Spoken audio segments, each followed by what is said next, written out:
وزدني إيمانا من قلبي الحيران ناديت يا منان وأمرني بالغفران وزدني إيمانا ذنبي تعلاني للذل أردني ذنبي تعلاني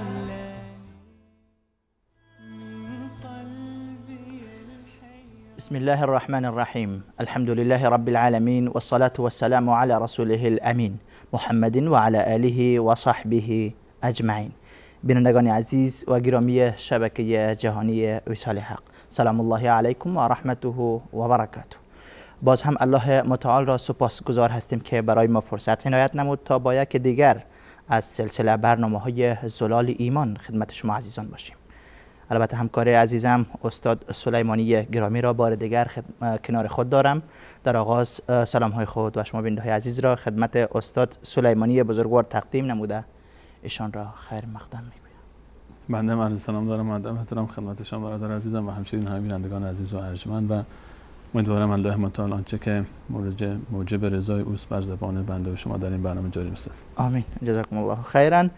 بیننده های عزیز، البته میدانید، آشنا شده باشید با عنوان و اسم برنامه زلال ایمان که موضوعات ایمانی با سبک خاص در این برنامه زیر بحث قرار میگیرد. ما در آغاز وقتی که از ایمان بحث کردیم، تعریف ایمان و ارکان ایمان را آغاز کردیم. در اولین رکن ایمان که ایمان به الله متعال بود، موضوعات متعددی را در مورد ذات الله متعال زیر بحث قرار دادیم. هفته گذشته البته در مورد اسماء الله متعال یا اسماء و صفات الله متعال صحبت هایی داشتیم و وعده کرده بودیم که به بعضی این اسماء باید اشارات داشته باشیم یا صحبت داشته باشیم تا بتوانیم اسماء الله متعال را نزدیکتر بسازیم، فهمش را برای شما بیننده های عزیز.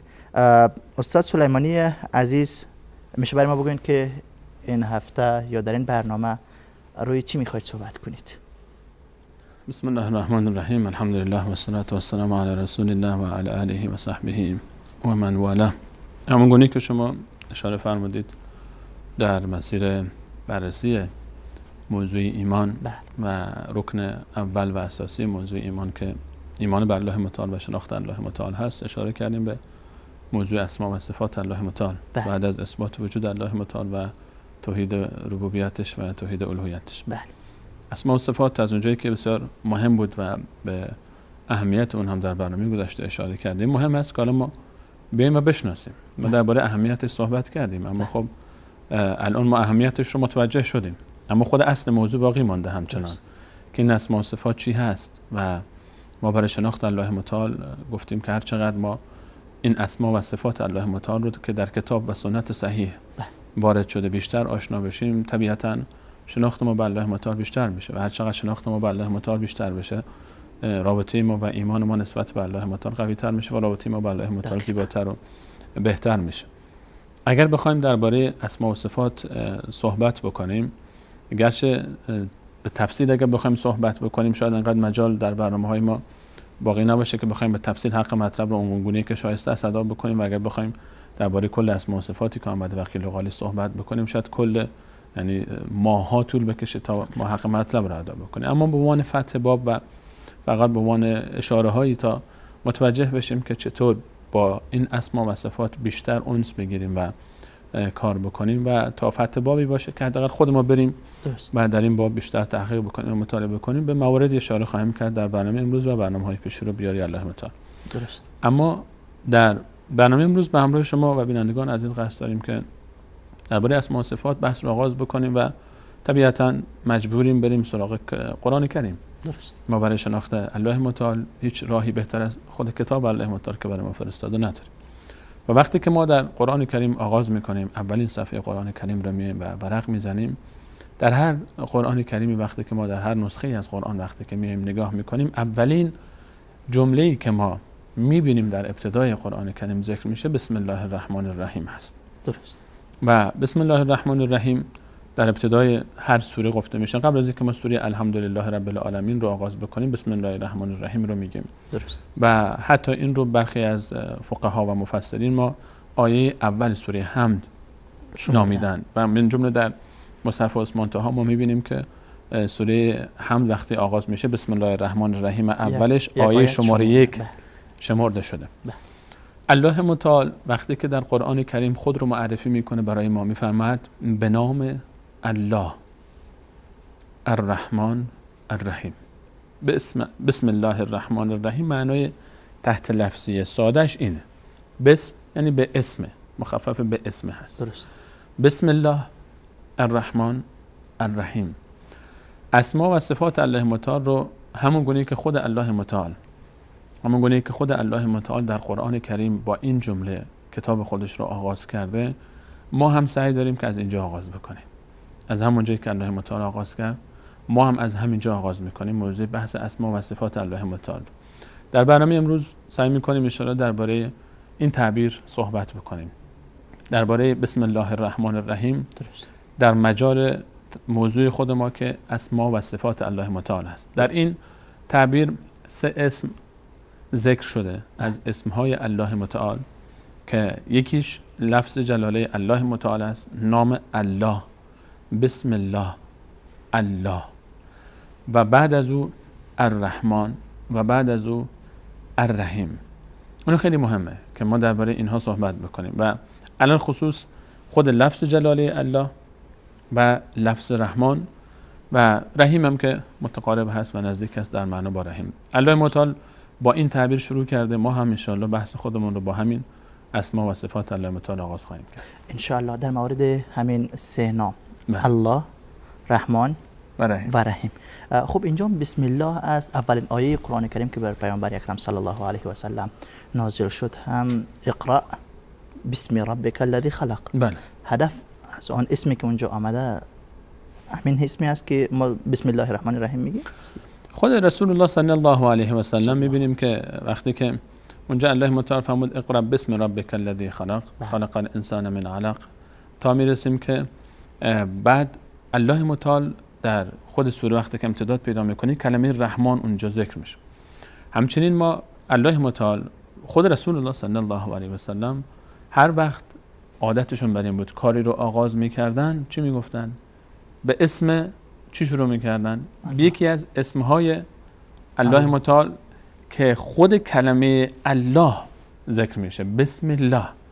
وقتی که اولین آیه ذکر شد بر رسول الله صلی الله علیه و سلم، خب نص صریح این بود که بخوان به نام ربی که تو رو خلق کرده است. ما درباره رب نام رب ذکر نشده. اونجا اقرأ بسم ربک. بله. خود اسم ذکر نشد. بله. اونجا خود اسم ذکر نشد، اینجا ذکر شد. درست. گویی که این شرح اونه. دقیق.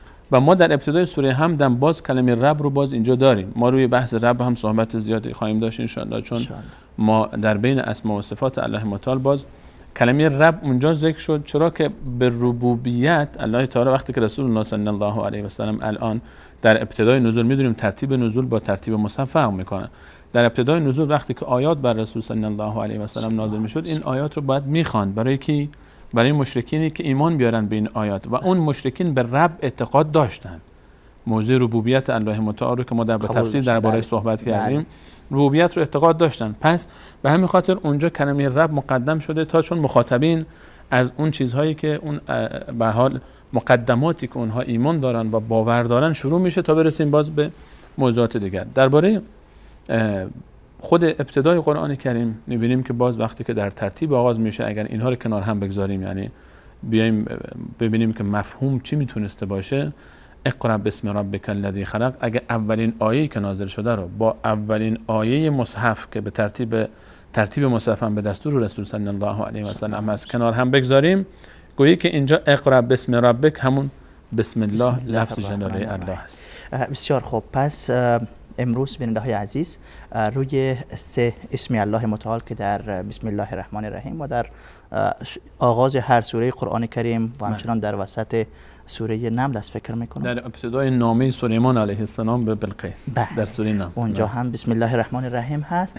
روی اسم الله و رحمان و رحیم بحث خواهیم کرد. از لفظ جلاله یا اسم جلاله که الله است در بسم الله الرحمن الرحیم هم این مقدم هست بر رحمان و رحیم. بحث را آغاز میکنیم. استاد سلیمانی عزیز میشه برای ما بگویید که لفظ جلاله یا کلمه الله به چی معناست؟ لفظ جلاله وقتی که ما اصلا کلا میگیم لفظ جلاله، ما اولا این جلاله چی معنا داره؟ لفظ وقتی که میگیم مراد از لفظ، چرا میگیم لفظ جلاله؟ چرا نمیگیم الله؟ بله. چرا نمیگیم الله اصلا؟ ما میگیم لفظ جلاله چون مراد ما کلمه هست. اینجا یک لفظ هست، یک کلام هست، یک جمله هست. ما روی این حروف کار داریم. اینجا مراد ما وقتی که میگیم لفظ جلاله یعنی مراد ما این کلمه است، نه خود ذات الهی، نه خود ذات الله متعال. درست. به خاطر اینکه تفاوت بین مراد، ما بعضی وقتا که از خود الله متعال صحبت میکنیم دیگه نمیگیم لفظ الله، میگیم الله تعالی فرمود. الله متعال این صفات رو داره، دیگه نمیگیم لفظ الله متعال این صفات رو داره. اما وقتی راجع به خود کلمه صحبت میکنیم مناسب است که بگیم لفظ الله متعال. درست. لفظ جلاله.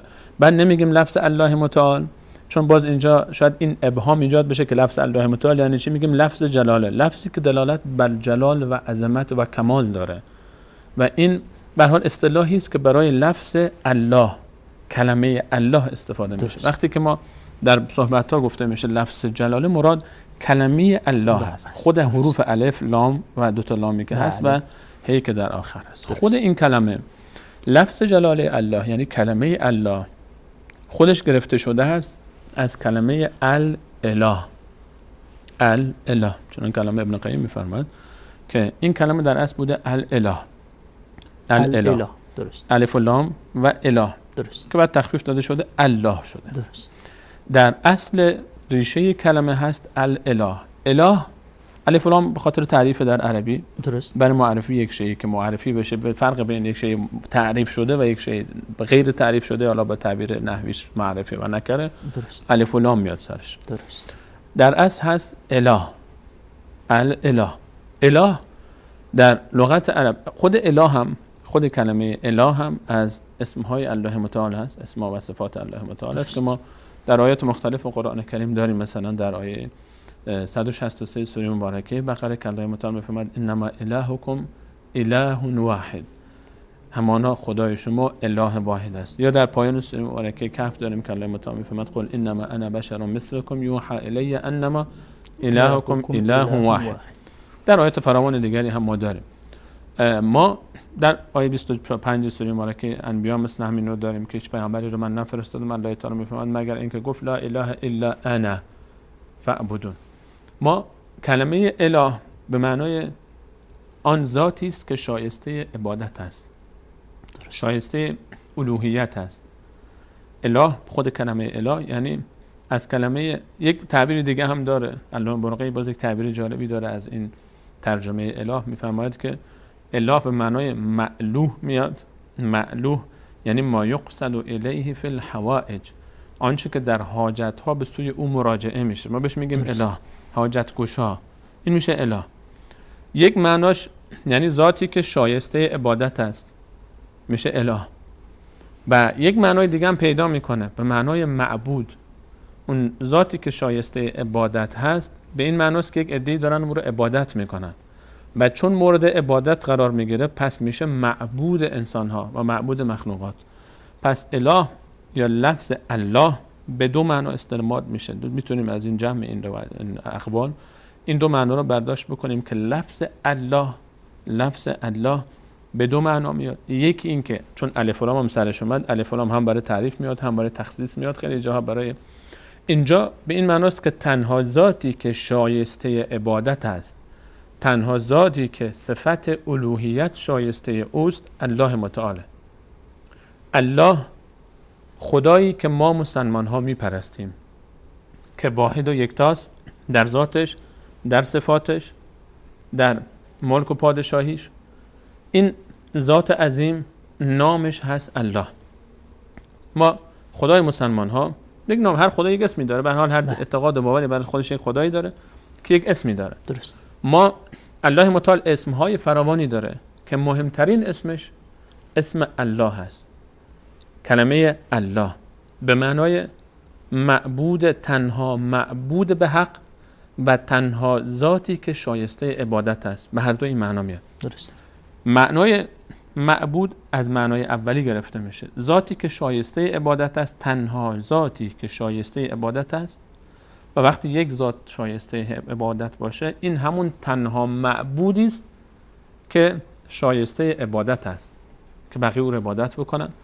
و پس با این دو معنی میتونیم بگیم که لفظ جلاله الله در معنا این معنا رو برای ما تداعی میکنه، یعنی تنها ذاتی که شایسته عبادت است.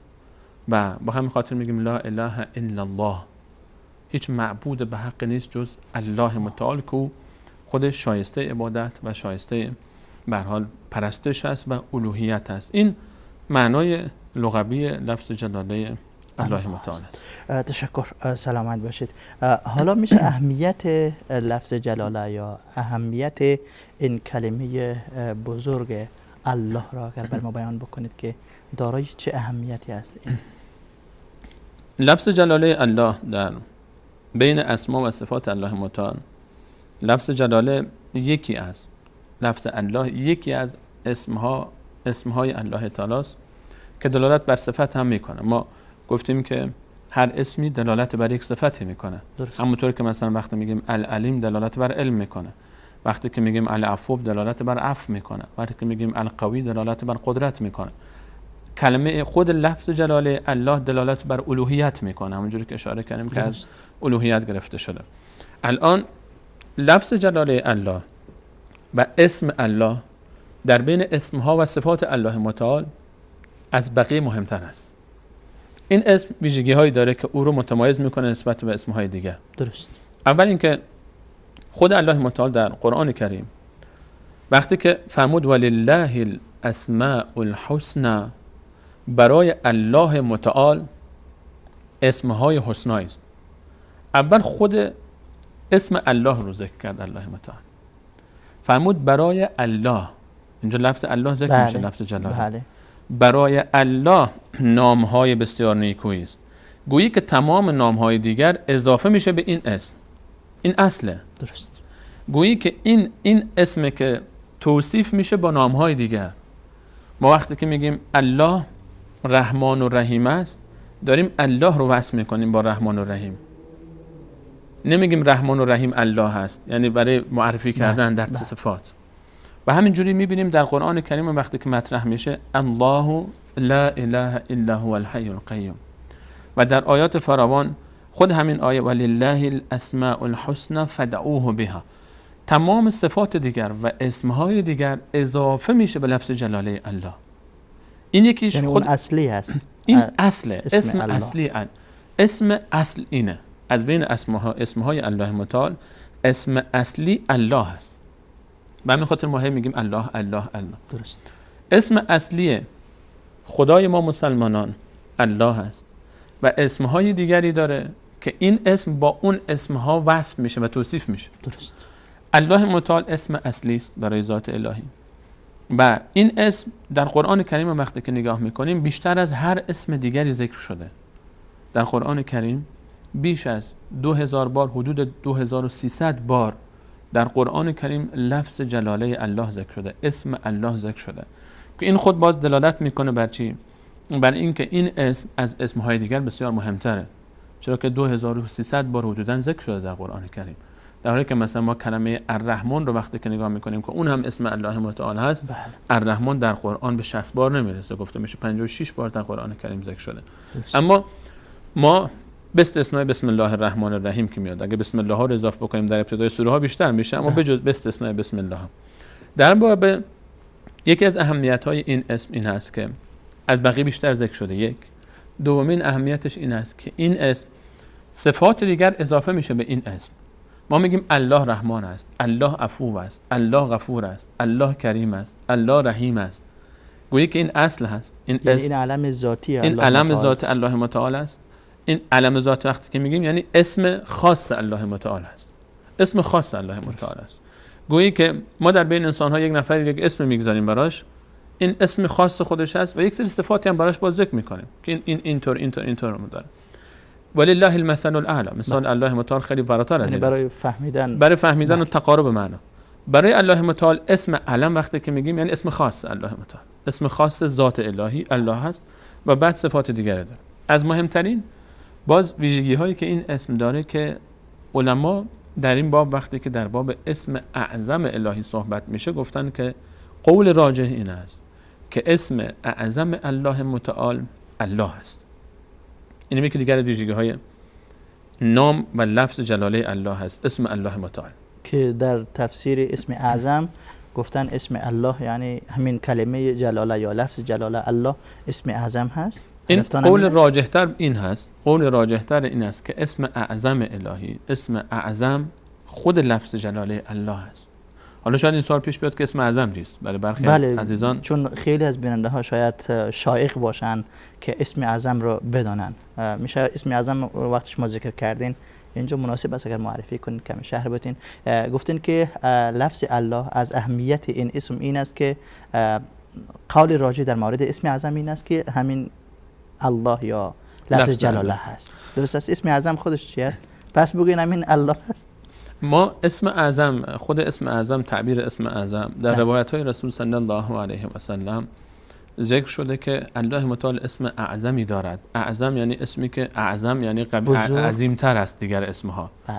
و می‌دونیم که در بین اسمهای الله متعال هم اسمها تفاضل دارن، برخی از اسمها و برخی دیگر از اسمها، چرا که الله متعال وقتی در قرآن ذکر می‌فرماید قل ادعوا الله او ادعوا الرحمن، مثلا وقتی می‌فرماید بگید که بخوانید الله متعال رو یا بخوانید رحمان رو، برخی از اسمها رو مقدم می‌کنه به برخی دیگر. درست.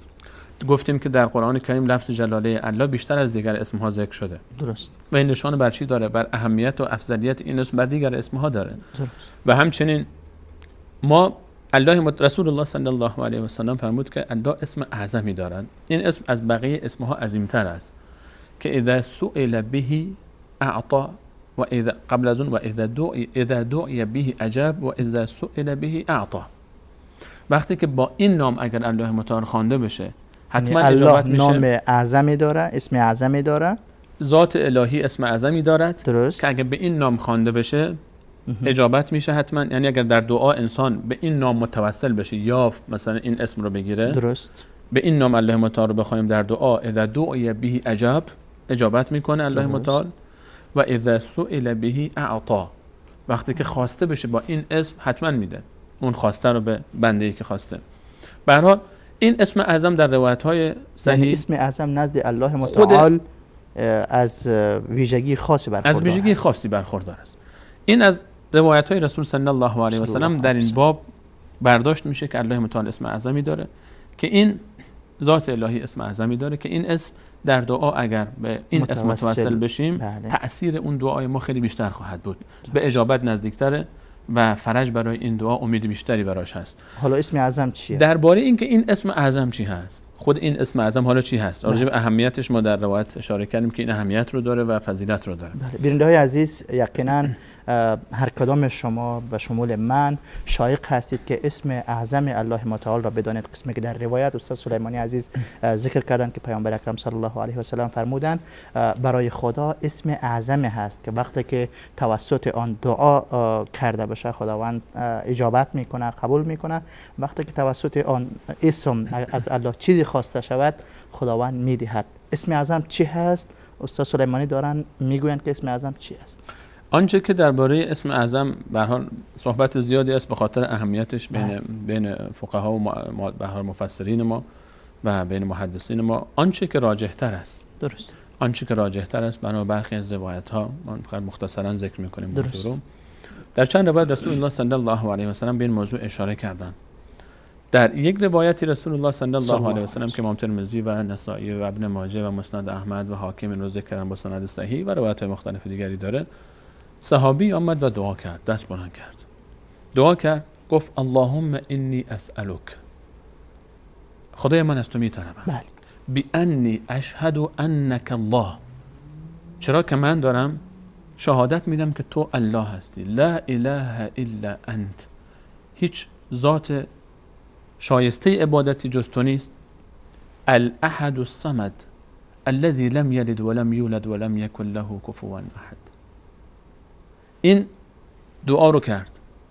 خدای من از تو میطلبم به خاطر اینکه شهادت میدم که تو الله هستی، خدای به حقی معبود به حقی جز تو نیست، تو تنها فرد صمد بی نیاز هستی، اون کسی که نزاییده شده و نزاده است و هیچ کسی هم تو و هم شأن او نیست. درست.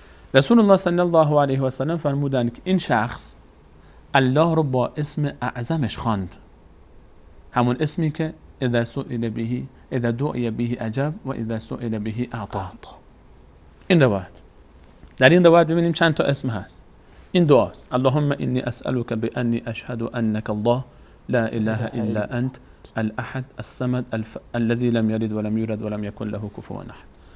این یک روایت است. درست. در روایت دیگری باز از رسول الله صلی الله علیه و سلم روایت شده که فرمودن اسم اعظم در سوره بقره و آل عمران و طه وجود داره. در سوره بقره و آل عمران و طه برخی از مفسرین و محدثین گفتن یا حی القیوم. کلمه الحی القیوم در هر سه تا این سوره ها هست. در سوره بقره در آیت الکرسی است الله لا اله الا هو الحی القیوم. در سوره آل عمران در ابتدای سوره مبارکه باز داریم در همین تعبیر و همین تعبیر باز در سوره مبارکه طه هم داره. الان برخی از مفسرین گفتن کلمه الحی القیوم اسم اعظم میتونه باشه، چرا که الحی و قیوم کلمه هی خود هم در سه سوره هست طبق این حدیث، و هم کلمه هی دلالت بر صفات ذاتی الله متعال داره و قیوم دلالت بر صفات فعلی الله متعال داره که ما گفتیم در برنامه گذشته صفات دو قسم هستن، ذاتی و فعلی. درست. و این الحی القیوم میتونه باشه. این قول دو، این یک قول که به صورتی این الان قول اول مشخص نشد که در این مجموعه ای از صفات در قول اول اومد. در دعای صحابی که گفت اون مجموعه ای از صفات و اسما را آورد، چند تا اسم آورده. اللهم انی اسألك بأنی اشهد انک الله، لفظ جلاله را آورد، لا اله الا رو آورد، انت، بعد فرمود که الاحد الصمد، احد را آورد، صمد را آورد، لم یلد ولم یولد ولم یکن له کفوا احد. اما در این روایت به هر حال در جمع این خود روایت اشاره نکرده، اینجا هم اشاره نکرد، اونجا هم اشاره نکرد. اما برداشتی که در این روایت دوم میشه که در سوره بقره و آل عمران تا هست کلمه حی و قیوم هست، الحی القیوم. یعنی کسی بگه یا حی و یا قیوم به این شکل دعا بکنه. برخی از مفسرین گفتن که باز که اصلا از محدثین ما هم که اسم اعظم یک اسم نیست، اسم اعظم یک اسم خاص نیست. درست. بلکه این اسم اعظم مجموعه صفات الله متعال است و جنس مراد است اینجا، نه خود اسم، خود ذات الهی مراد است. درست. کسی متوسل بشه به ذات الهی. اما قول راجح تر اینه که اکثر علما قول راجح نزدشون این است که اسم اعظم خود لفظ جلاله الله است، خود لفظ جلاله الله، لفظ جلاله الله. درست. هم در اون حدیث که صحابی ذکر کرد لفظ جلاله الله بود، در اول است اللهم انی اسألک بأنی اشهد انک انت الله، لفظ الله اینجا ذکر شده. درست. و هم در سوره مبارکه بقره و آل عمران و طه به فراوان یافت میشه لفظ جلاله الله، نه یک بار، یعنی فراوان در این سوره است که این هم باز دلالت میکنه و تقویت میکنه این معنا را. و علاوه بر این اشاره کردیم که لفظ جلاله الله اصل هست در اسما و صفات. بله.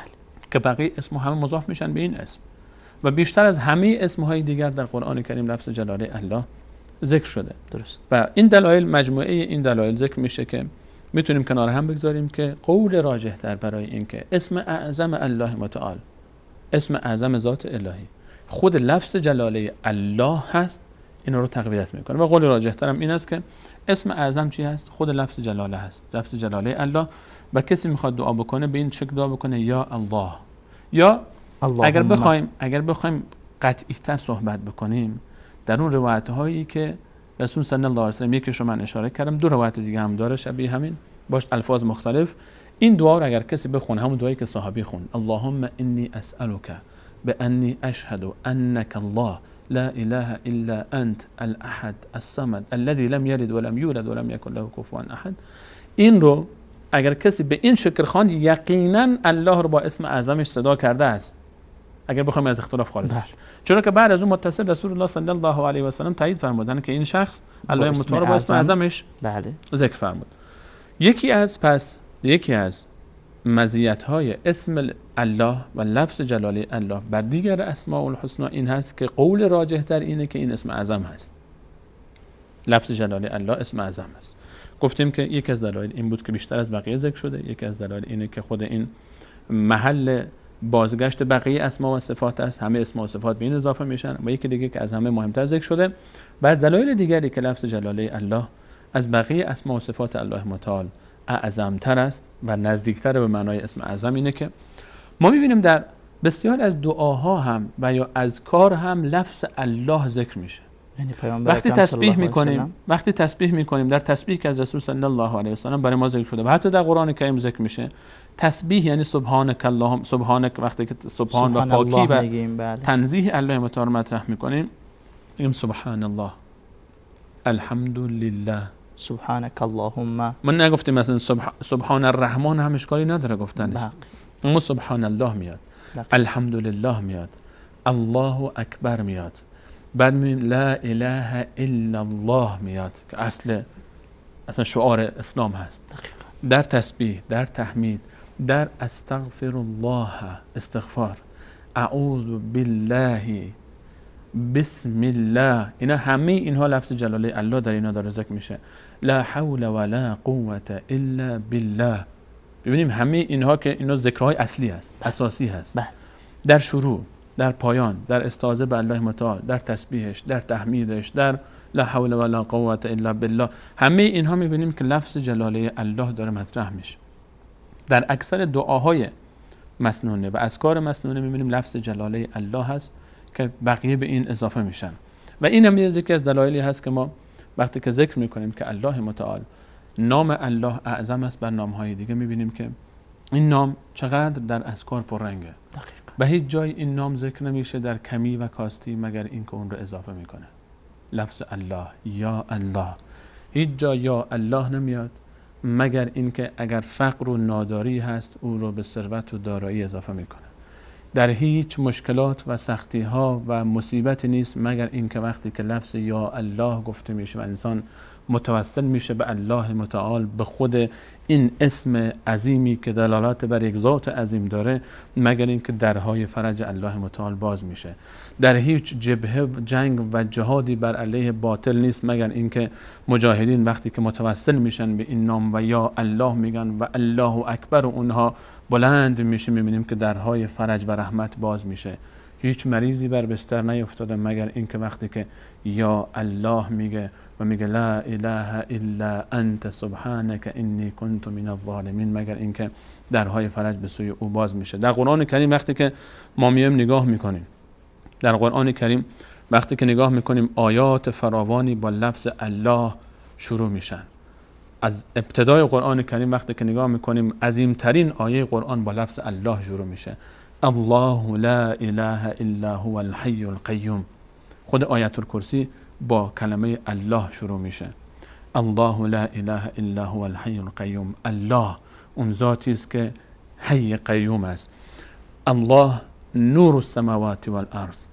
الله نور آسمان ها و زمین است در آیه به اسم نور. الله رو وقتی که نگاه میکنیم، الله متعال وقتی که اسم الله در ابتدای آیات میاد، در 33 آیه قرآن کریم با الله شروع میشه آیه.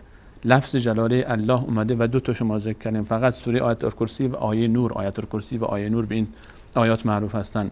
وقتی که نگاه میکنیم الله یعلم ما تحمل کل انثى، الله اون ذاتی که میدونه هر چیزی که در شکم ها هستن.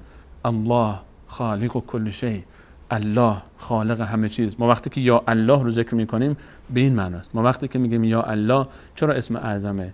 قول راجح تر اینه وقتی که لفظ الله ذکر میشه ما همه این عظمت و جلال رو میبینیم. الله متعال وقتی خودش رو معرفی میکنه الله خالق کل شیء، خالق همه چیز.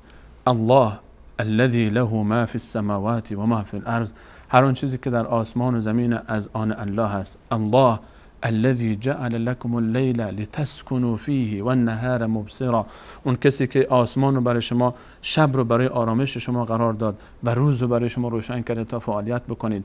الله يتوفى الانفس حين موتها، الله همون ذاتی که جانها رو میگیره در هنگام مرگش. الله یبسط الرزق لمن یشاء من عباده و یقدر، همون ذاتی که رزق رو میگسترانه، پرده سفره رزقش رو برای هر کسی که بخواد، هر کسی رو که بخواد زندگی و معیشت او رو تنگ میکنه. الله لطیف به عباده، الله هست که بسیار لطف داره به بندگانش. الله الصمد، الله بی نیاز است. اینها نمونه های از اون آیاتی که الله متعال لفظ جلالی الله رو وقتی که ذکر میکنه ما میبینیم بعدش عظمت الله میاد. الله الذي خلق السماوات والارض، اون کسی که آسمان ها و زمین رو خلق کرد. و سخر الشمس والقمر، و مسخر کرده آسمان ها و زمین رو. آیات فراوانی در این باب هست که ما وقتی همه اینها رو کنار هم میگذاریم میبینیم که لفظ جلالی الله دلالت و معانی که در اون نهفته است و توصیفاتی که بعد از اون میاد و تعداد مراتبی که در قرآن کریم ذکر شده و تأکیدهایی که بر روی این اسم عظیم هست نشان از این داره که این اسم نزد الله متعال از عظمت خاصی برخورداره. این اسم خاص الله متعال است. این اون اسمی وقتی که انسان میشنوه این رو الله، انسان اگر غم داره، اگر امید داره، اگر مشکلات و سختی ها داره، وقتی که نام الله رو میشنوه دیگه شرمش میاد که ناراحتی خودش رو همچنان ادامه بده که الیس الله بکاف عبده، آیا الله برای بندش کافی نیست؟ خود الله متعال وقتی ذکر میکنه الیس الله، الله آیا برای بنده کافی نیست؟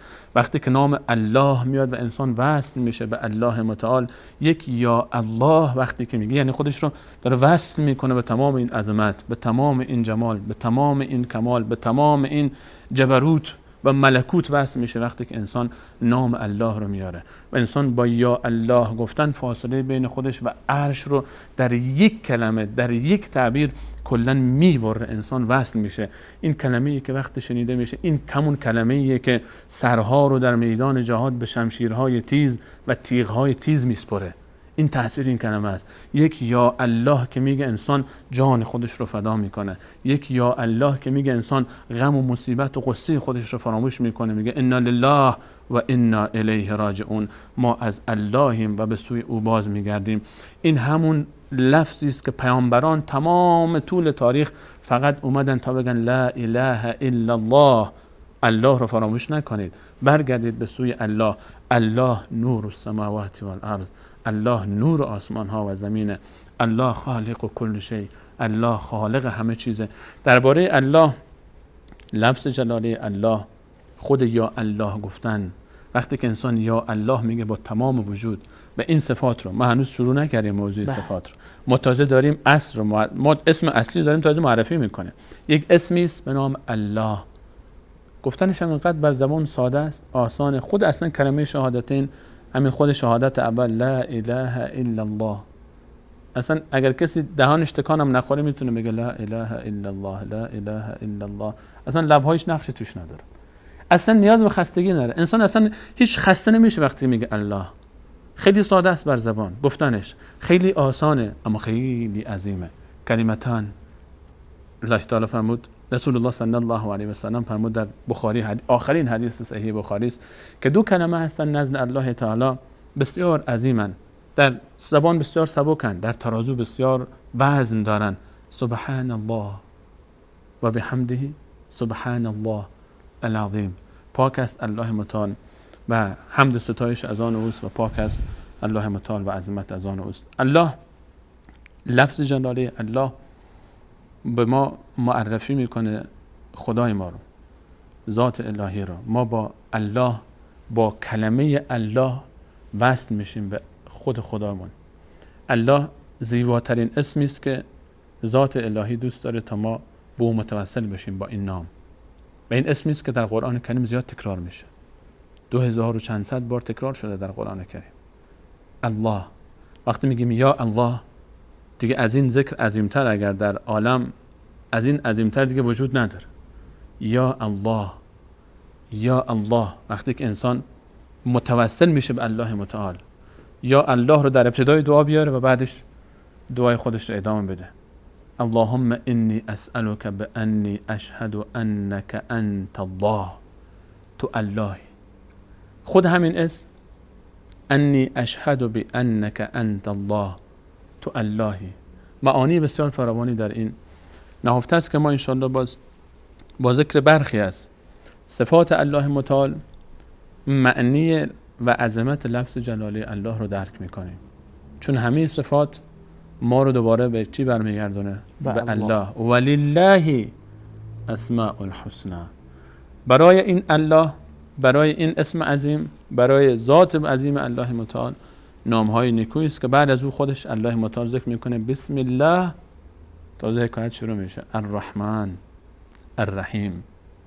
رحمان است و رحیم است که در بقیه مسائل ان شاء الله باز اینا رو بیشتر پیدا می‌کنیم. تشکر. سلامت باشید استاد سلیمانی عزیز. همچنان وقتی که مشرکین از پیامبر اکرم صلی الله علیه و سلم خواستن که انسب لنا ربک، یعنی رب خود را برای ما معرفی بکن، خداوند سوره اخلاص را نازل کرد که قل هو الله احد الله الصمد لم یلد ولم یولد ولم یکن له کفوا احد. یعنی اینجا هم الله خود را با الله معرفی میکنه و بقیه صفات را با آن مرتبط میکنه. در پایان سوره مالکه 8 وقتی که میبینیم الله متعال اسماء و صفات خودش رو ذکر میکنه میفهمن هو الله الذي لا اله الا هو الله، او الله است.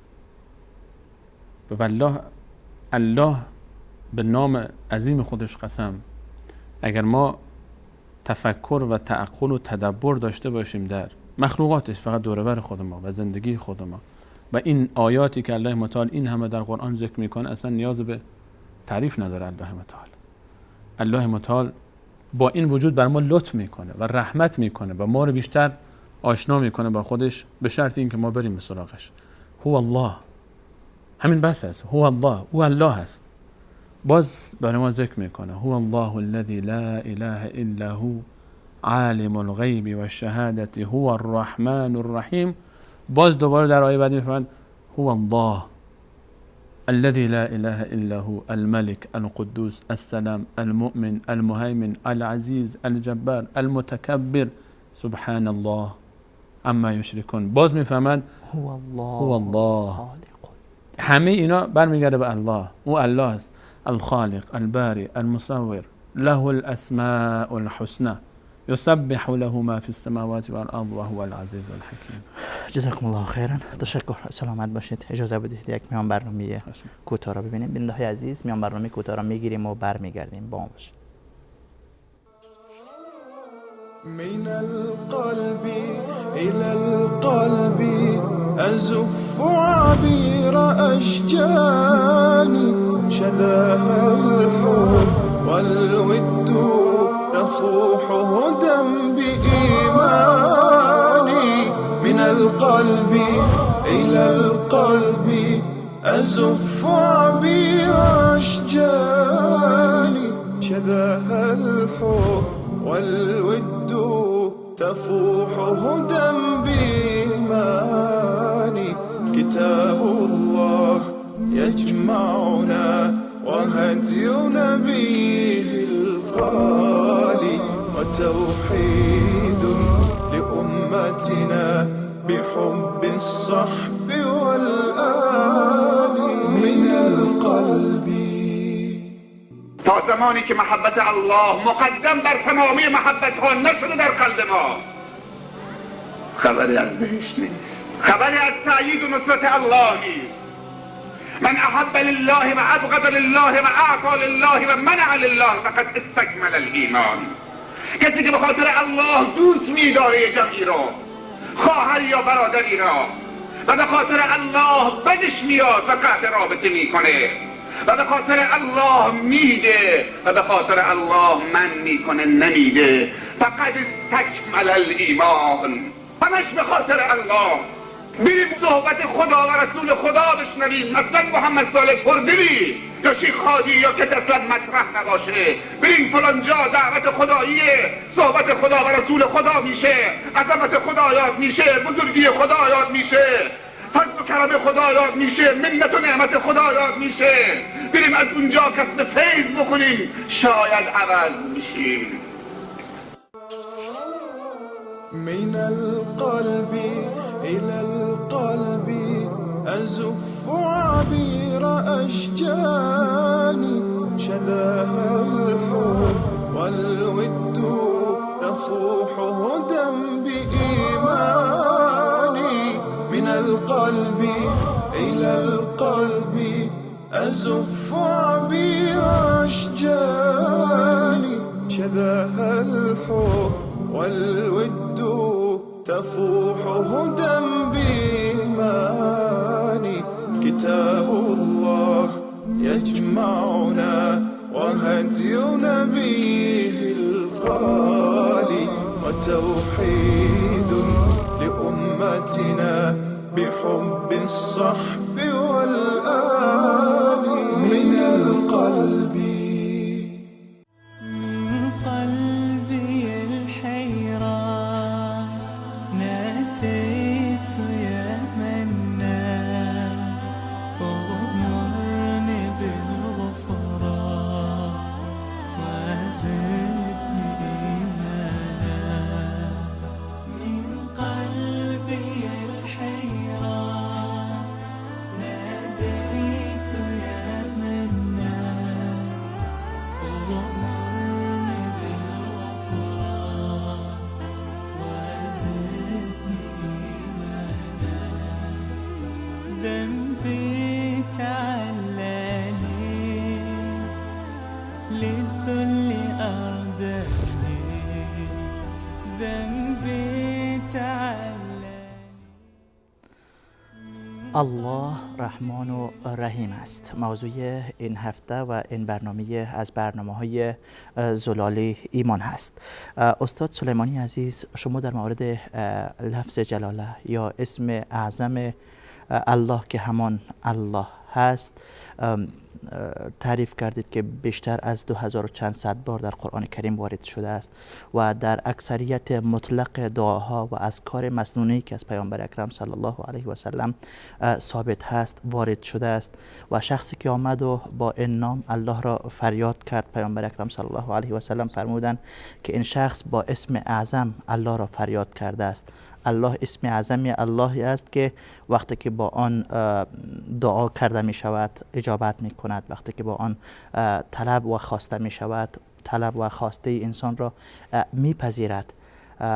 اما متاسفانه، خیلی متاسفانه، امروز ما می بینیم تعداد زیادی از منسوبین و مدعیان اسلام، شاید تعدادشان فریب خورده باشند و تعدادش هم فریب دهنده ها باشند، یک نوع حساسیت زیادی با این اسم الله ایجاد کردن که اگر کسی را ببرن که یا الله میگوید، طرف یعنی میسوزه که این چرا یا الله گفت، چرا یا مهدی نمیگه، چرا یا علی نمیگه. پس این سوختن و این حساسیت واقعا کفرآمیز در مقابل اسم اعظم الله متعال، آن هم از طرف کفار نه بلکه از طرف مدعیان اسلام، از طرف کسانی که دم از اسلام میزنند، دم از محبت پیامبر و آل بیت پیامبر میزنند، واقعا نشان دادن این نوع حساسیت در مقابل اسم اعظم الله متعال، یعنی چه بگم دیگه، من نمیفهم چطور تعبیر بکنم. واقعا نشانه از اسلام هست در برای همچون شخصی که در مقابل نام الله حساسیت نشان میدهد. جناب استاد رحیمی عزیز، ما وقتی که میایم و بررسی میکنیم در آیات کلام الله مجید و میبینیم کسانی که معترف هستن، ما صحبت ما با کسانی نیست که به وجود الله متعال معترف نیستن. دقیقاً الله متعال درباره کسانی که وجود الله متعال هم معترف هستند اما به جای اینکه بیان و به الله متعال متوسل بشن به غیر الله متعال متوسل میشن و بلکه به جای اینکه از الله متعال مدد بخواهند بله. و او رو پرستش بکنن و عبادت‌های خود رو به اختصاص بدن، میرن به سراغ بندگان الله متعال. بله. به عنوان مثال در آیات پایانی سوره مبارکه حج از آیات 70 به بعد وقتی که ما بررسی میکنیم میبینیم که الله متعال میفهمد و ما قدر الله حق قدره. مشکل اینجاست، الله رو اونگونه‌ای که باید بشناسن نشناختن. وقتی که شناخت نیست، من صحبت من با خواصی که یک عده‌ای که به هر حال سوء استفاده میکنن، یک عده‌ای بدون شک حقایق بر اونها آشکار است، مثل کسانی که در زمان رسول صلی الله علیه و سلم الله متعال فرمود از یهود و اهل کتاب الذين آتیناهم الکتاب یعرفونه کما یعرفون ابناءهم.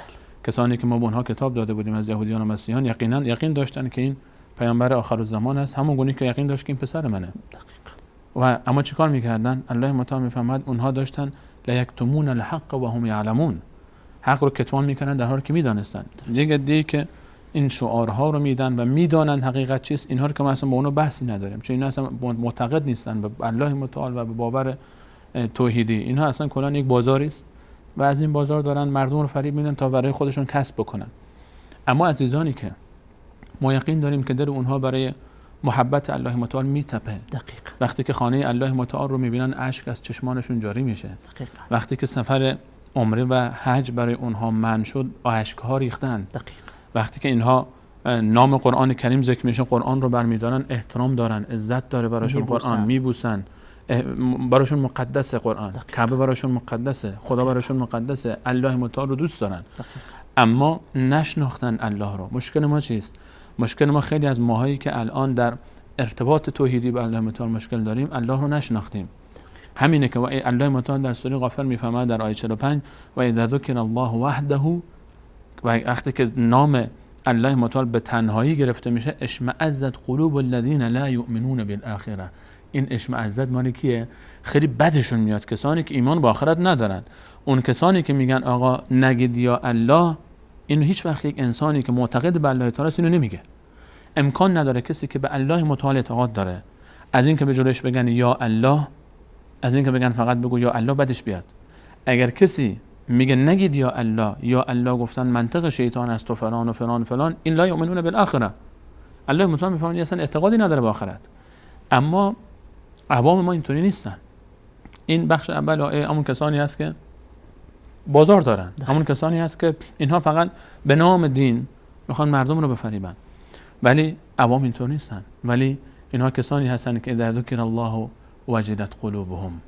هر کسی که میخواد باور این یک قاعده کلی از این آیه 45 سوره مبارکه غافر و آیه 2 سوره مبارکه انفال، اگر کسی میخواد ببینه که آیا واقعا ایمان داره به الله متعال یا نداره، آیا ایمان داره به آخرت یا نداره، یک امتحان و آزمون و آزمایش خیلی ساده است.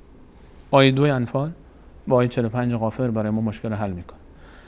اگر پیش ما گفته شد یا الله، اگر توصیف الله متعال شد، اگر درباره الله متعال صحبت شد، اگر درباره این که ما فقط تمام حاجات خود رو، عبادات خود رو، خواسته های خود رو فقط از الله بخواهیم، این مطرح شد برای ما، در یک محفلی گفته شد و ما بدمون اومد، ما این رو ناپسند دونستیم، ما انگار که یک جوری گفتیم این اعتقاد ما مسلمان ها نیست. کسانی میگن این اعتقاد وهابیت است و فلان است فلان است. الله متعال میفهمن اینها و اذا ذکر الله وحده چرا؟ فقط الله. اگه پیش اینها ذکر بشه فقط الله بگید، فقط همه چی رو اختصاص بدید به الله تعالی. اگر بعدشون اومد و اذا ذکر الله وحده اشمئزت قلوب الذين لا يؤمنون بالآخره، وقتی که ذکر میشه نام الله تعالی به تنهایی، کسانی دلشون به تحریک میاد، بار منفی پیدا میکنه، اشمئزاز یعنی بیزاری، بعدش میاد. یعنی بعدش میاد کی بعدش میاد؟ الذين لا يؤمنون بالآخره و اذا ذکر الذين من دونه اذا هم يستبشرون. و اگر غیر الله متعال گفتی یا فلان مدد و یا فلان مدد، من تعارفی ندارم با کسی، یا جبرائیل مدد، یا محمد مدد، یا ابوبکر مدد، یا عایشه مدد، یا فاطمه مدد، یا علی مدد، یا عبدالقادر گیلانی مدد، یا خواجه معین الدین چشتی مدد، یا پیر مدد، یا فلان مدد. هیچ فرقی در بین مخلوقات الله متعال در این باب نیست. و اذا ذکر الذين من دونه، من دونه یعنی غیر الله متعال، هر کی میخواد باشه، اذا هم یستبشرون، خوشحال میشن. اگر کسی این صفت رو داره، الله متعال میفهمه لا یؤمنون بالآخره، این اصلا ایمان به آخرت نداره، اصلا این اصلا مؤمن نیست. این اصلا ایمان خودش رو از اول تجدید بکنه، بره تجدید ایمان بکنه، بره از اول بفهمه ایمان یعنی چی. آیه 45 سوره مبارکه غافر. اما کسی که ایمان داره، 45 غافر است یا زمر؟ در زمر، من اشتباه لفظی است، در 45 سوره مبارکه زمر هست. در سوره زمر الله متعال در این آیه 45 فرمود که کسانی که به قیامت اعتقاد دارند اینطوری نمیشن. کسی که این صفت رو داره دیگه نگه من به آخرت ایمان دارم. و اذا ذکر الله وحده اشمئزت قلوب الذين، قلوب کی؟ بیزاری میکنه، بعدش میاد الذين لا يؤمنون بالآخره. اگر کسی فقط گفته شد یا الله بعدش اومد، این انسان دست از ایمان به آخرت بشوره، یعنی کافر میشه خود به خود. اما در آیه 2 سوره مبارکه انفال الله متعال فرمود انما المؤمنون، اما ایمان آورندگان به الله، به روز قیامت، به رسول الله صلی الله علیه وسلم، بهشت و دوزخ و هم ارکان ایمان، صفتشون چیه؟ انما المؤمنون اذا ذکر الله. ببینید اینجام اذا ذکر الله، اینجا دیگه اونجا گفت ذکر الله، اینجا میگه ذکر الله، فرقه ذکر الله متعال.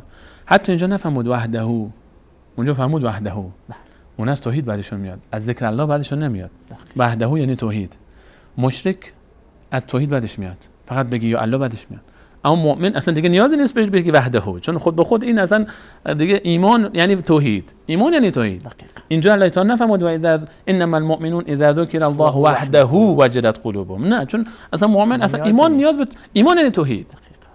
و اذا انما المؤمنون اذا ذکر الله وجلت قلوبهم، اونجا فهمون اشمئزت قلوب الذين لا يؤمنون بالآخرة. اینجا وجلت اشمئزت، وجلت یعنی چی؟ اشمئزت یک حالت، اشمئزت اونه که بدش میاد، یک حالتی که انسان بعضی وقتا حرفی رو میشنوه زورش میاد، بله، نمیتونه تحمل بکنه، این میگه اشمئزت، یه حالت خیلی ساده است. وجلت چی؟ وقتی که وجلت اومد اذا ذکر الله وجلت قلوبهم، وقتی میگن یا الله تنش میلرزه، وقتی که نام محبوب ذکر میشه، نام معبود ذکر میشه، نام خالق ذکر میشه، نام زیبایی مطلق عالم ذکر میشه، قدرت مطلق عالم ذکر میشه، همه کاره عالم ذکر میشه، دل انسان میلرزه، دل انسان به لرزش میفته، انسان یک احساس خوبی بهش دست میده، انسان یک ایمانش تازه میشه، روحش تازه میشه، غمهاش فراموش میشه، انسان خودش رو دوباره پیدا میکنه، انسان ارتباط پیدا میکنه. اذا ذکر الله وجلت قلوبهم و اذا تلیت علیهم آیاته، وقتی که آیات قرآن خونده میشه، آیات کیه؟ اینا کلام الله تعالی است، این نامه الله، این نامه محبوبه، اینو دوست داره. و اذا ذکر الله وجلت قلوبهم و اذا تلیت علیهم آیاته زادتهم ایمانا، روز به روز ایمانشون بالاتر میره با قرآن، با آیات قرآن. اینطور نیست که آیه قرآن براش بخونی بعدش بیاد. هر کسی که آیه قرآن خونده شد در باب توحید و بعدش اومد، این کی هست؟ این آیه 45 زمر لا یؤمنون بالآخره. الله متعال تعارف نداره. هر کسی میخواد معیار ایمان خودش رو بسنجه، بیاد پیش الله ببینه که آیا از وحدانیت الله، توحید الله، ذکر الله، ذکر الله وحده خوشش میاد یا بدش میاد. اگر گفتن فقط یا الله بگو، تمام عبادت های خودت رو فقط به الله متعال مختص کن، تمام حاجت ها رو بر پیش الله متعال، غیر الله متعال رو به فریاد نخوان، فقط بگو یا الله، این انسان دلش خوش شد، خوشحال باشه که این ایمان داره. و اگر بدش اومد بره تجدید ایمان بکنه، چون این ایمان با آخرت به الله نداره. تشکر، سلامت باشید. اینجا یک نکته دیگه هم یادم آمد، وقتی قرآ تلاوت میکنن در آخر تلاوت صدق الله العظیم میخوانن، حالا خواندن این جایز هست یا نیست روی بحث نمیکنیم، مطلقاً بحث میکنیم. صدق الله العظیم میگوین، وقتی که صدق الله العظیم گفت طرف میگه خلاص این وهابی است. اگر صدق الله العلی العظیم گفت یعنی قاری شیعه هست. ما در باب صفت العلی باز انشالله صحبت خواهیم کرد. این که واقعا از جهالت هایی است که دیگه اگر کسی واقعا به این نیت صدق الله العلی العظیم رو به این نیت توجه میکنه که العلی اینجا مراد از العلی سیدنا علی رضی الله عنه باشه، که دیگه کلا کفر این کار، این صحبت و این اعتقاد و این باور، و باید توبه بکنه از این برداشت اشتباه خودش. جزاکم الله خیرا، بارک الله فیکم. البته ما گفته بودیم که بحث میکنیم روی الله رحمان و رحیم که در بسم الله الرحمن الرحیم وارد شده است. البته بحث ما در لفظ جلاله هم فکر نمی کنم تمام شده باشه. احمد جان میگه وقتتان تمام است. ان شاء الله موضوع ادامه خواهیم داد در برنامه ان شاء الله. جزاکم الله خیرا. تشکر از تک تک شما بیننده های عزیز که تا این لحظات با ما بودید. همه شما عزیزان را به خداوند یکتا و یگانه میسپارم. الله یار و مددگارتان و السلام علیکم و رحمت الله و برکاته.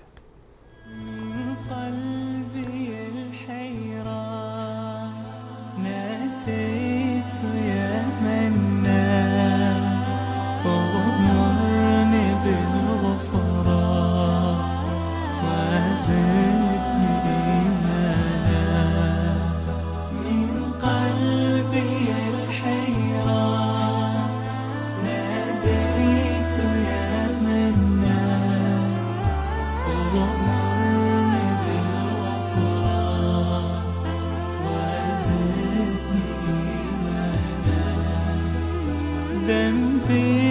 تعلاني للذل أرضاني ذنبي تعلاني